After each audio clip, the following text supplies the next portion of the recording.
you were mentioning third-string quarterbacks. Let's move on to a different third-string quarterback. The other team in New York. Mike, you wanted to talk about the Italian stallion. Yeah, fucking, Mr. DeVito. So I don't even know if I'm allowed to say either of those things. But anyway. So we're in a situation now where if the Giants are trying to tank, they're doing it wrong. They figured, well, let's put in our third stringer because he's not going to be any good. And it turns out that this guy is playing because he's owning the moment. You know, this is his 8 Mile moment. You know, Italian guy, his whole family's from Jersey. You know, just fits right in around here. And, you know, obviously New Jersey and New York were areas where there's a lot of Italians like myself and my family and plenty of people I know. And we're loving it. The problem is if you're a Giants fan, it's not helping them get a better draft pick. So on the one hand, you're happy for this kid, you know, a guy who wasn't supposed to play at all. And he's Italian and they're having fun with The Sopranos. And I've been tweeting out Goodfellas references. Oh, it's great. You know, he rides his bike to the stadium and then his mom makes pizza rolls for the whole team after the game. And his dad and his aunts bring out oranges at halftime. You know, it's a hometown thing, man. I don't know if any of that's true. I'm just making the reference that he's a young buck and he's playing in his hometown. His mom does make his bed and make some chicken cutlets.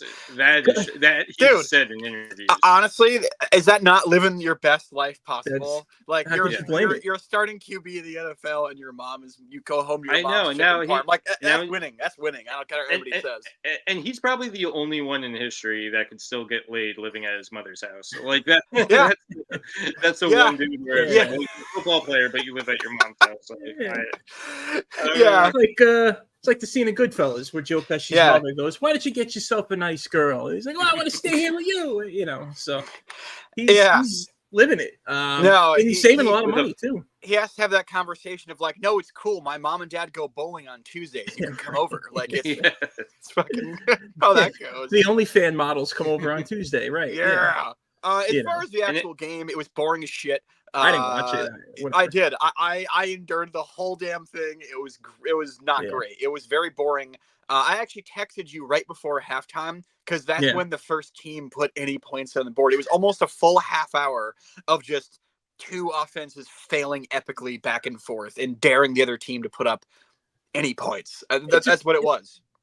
Giants' only hope, I think, is to go into the offseason and make a trade for Josh Allen, reunite him with Dable, move on from Daniel Jones, just cut your losses. I think I heard big loss. I think I heard that they don't have to pay. They don't have to pay the full contract. I thought I heard that in the radio, but I could be mistaken. But you're wasting your time with Daniel Jones. He doesn't have it. Period. You know, go out and get. Look, we'll see what the offseason brings. But what about DeVito? he's 2-0 against bad teams. Come on, let's see how he finishes. But let's see how he finishes the year. That would be great. He can't go back working for his dad's landscaping company. Okay. No. I mean, look at Jeff Hostetler when he won the Super Bowl for the Giants. They made him the starting quarterback over Sims the next year. I know this is a completely different era and a different person, but you know, Tommy DeVito's doing this thing right now, and let's just enjoy it. But I think if there is an option to go get a Josh Allen, if that is possible, you make that deal. I doubt it. I think that guy's a lifer for his team. He's too popular in the community. I don't even seems that way. Mike, I have to say you've had some ideas that I pushed back on. This might be the one I have to push back on the hardest. Well, I'm just bringing up what people have been mentioning. I'm saying if it's possible. There are names available, but I don't think he's one of them.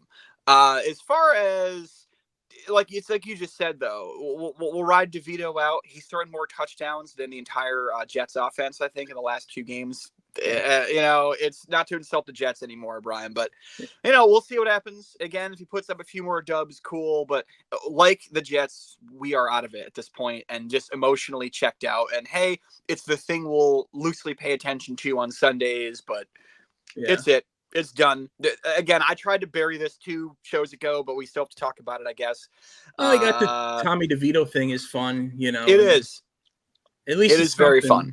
It's something, but you know, everybody in the radio is like, where do the Giants go from here? What do they do? It's over. Like, I know they have a job to do and they have to ask these questions. It's over. It's done. Like, why are we even kidding ourselves? No, you know? We need to be talking about. We need to be talking about the other teams in New York that are great. We need to count down to the Liberty season, and also the New York Rangers are apparently kicking everybody's ass. Killing it. They're amazing right now. We need to get a hockey guy on the show to break it down for us pretty soon. I'm gonna get my buddy. I want to get my buddy on. He knows. Yeah. He's a Ranger fan. He knows hockey. He's worked with hockey. You know, he knows what he's talking about. Because they apparently walked into Boston the other night, or I don't know if they were in Boston, but they smacked the shit out of the first place Bruins. Putting up 7 goals in a hockey game as somebody who's not a hockey guy, that's really good, right? It's incredible. It rarely, hockey scores are low, like normally. 3-2.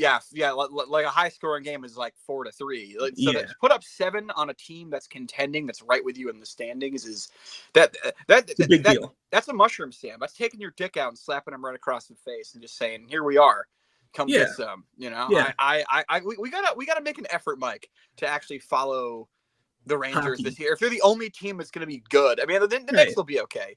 And then we can have Brian have the same emotional breakdown about the Nets in about 4 months too, if he even has any emotions left in that. But yeah, it's gonna be. I don't know. Bury the Giants. Bury them. Yeah.